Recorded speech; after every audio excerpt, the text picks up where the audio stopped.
Assalamualaikum, ketemu lagi di Kompo Hukum dengan saya Ferdian Sutanto, dan ini di seberang saya adalah Hajah Lista Hrustiasti, SHMH. Beliau adalah advokat senior. Yang kita bahas saat ini adalah kita ingin membahas mengenai new normal dari perspektif hukum. Nah, ini gimana nih Bu Lista?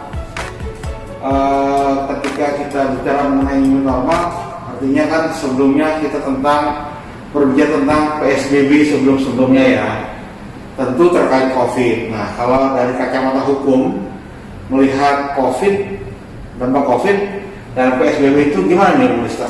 Kalau bicara mengenai PSBB tadi, itu kan juga terkait dengan aturan pemerintah. Nah, aturan ini pemerintah ini harus membuat regulasi yang betul-betul bisa diterapkan di masyarakat. Karena apa? Penggunaan masker itu bukan hanya untuk pribadi kita misalkan. Penggunaan masker ini aturannya adalah untuk menyelamatkan kita secara pribadi, tentunya juga menyelamatkan orang lain, termasuk rekan saya yang saat ini berhadapan dengan saya. Kita berdua ini nggak tahu nih apakah kita terjadi atau tidak? Tidak, karena ada juga kan memang yang selama ini disebut sebagai OTG ya. Orang tanpa gejala. Nah, seperti itu. Saya sendiri berharap penuh lah. Karena bagaimanapun kepada siapa nih? Pemerintah? Kepada pemerintah pasti. Okay. Harapan yang paling utama ya kita kembalikan kepada Sang Pencipta pasti. Tapi kan yang namanya kita hidup saat ini di negara hukum, pastinya juga aturan itu harus diterapkan. Yaitu kita kembali lagi kepada regulasi nanti yang akan dibuat oleh pemerintah. Yang saat ini ada kan baru undang-undang tentang kesehatan masyarakat itu yang dikeluarkan oleh Kementerian Kesehatan ya. Iya, jadi dari sebuah peraturan itu kan ada terkait undang-undang kesehatan. Iya. Nah, kemudian pemerintah Republik Indonesia telah mengeluarkan kebijakan-kebijakan. Nah, pertanyaannya adalah apakah kebijakan-kebijakan tersebut sudah memenuhi atau ada yang kurang? Gimana nih, Lista? Kalau kita lihat dari Undang-Undang Nomor 6 Tahun 2018 tentang Kedaruratan Kesehatan Masyarakat maupun dalam Peraturan Pemerintah Nomor 21 Tahun 2020 itu kan yang mengatur pembatasan sosial berskala besar (PSBB). Nah, peraturan itu kan yang mengeluarkan itu masih kementerian sifatnya.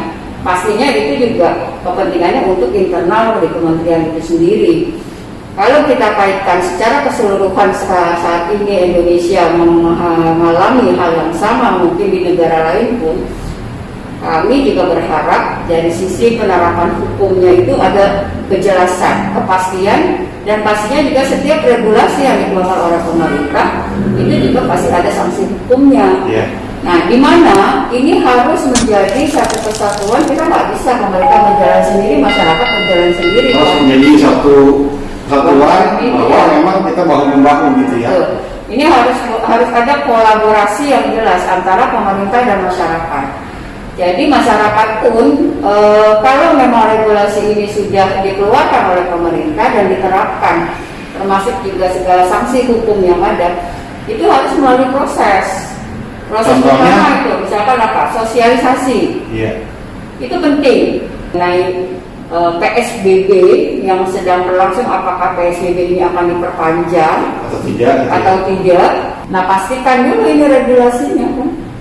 Dia harus ada kejelasan, harus ada payung hukum yang kuat, sehingga masyarakat pun tidak terkecoh.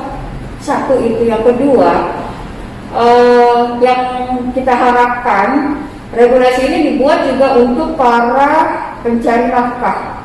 Mungkin itu yang paling terpenting.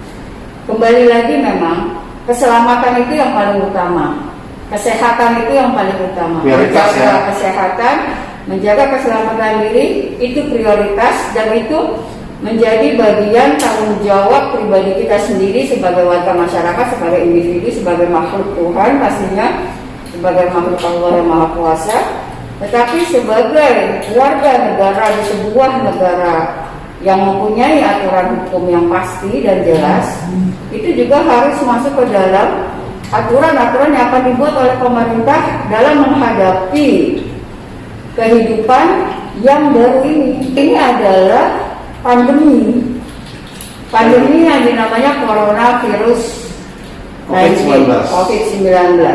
Artinya kita pun sampai saat ini belum ada kejelasan dan belum tahu ini akan berakhir kapan. Yang pasti negara kalau memang sudah menjamin, sudah meyakinkan ini kita harus berdamai dengan pandemi ini, ya harus dibuat regulasinya itu yang pasti. Tapi itu tadi kita harus kolektif bersama-sama berkolaborasi masyarakat dengan pemerintah, dengan penegak hukum, dan itu akan didapatkan nanti diharapkan pandemi ini kita bisa sama-sama jalani karena memang kita tidak pernah tahu kapan pandemi ini akan berakhir. Oke, kalau gitu terima kasih Bu Rista atas pemaparannya. Semoga teman-teman pangku hukum juga mempunyai manfaat atas pangku hukum kali ini. Iya. Mari kita tangan ke depan bersama melawan corona. Makasih.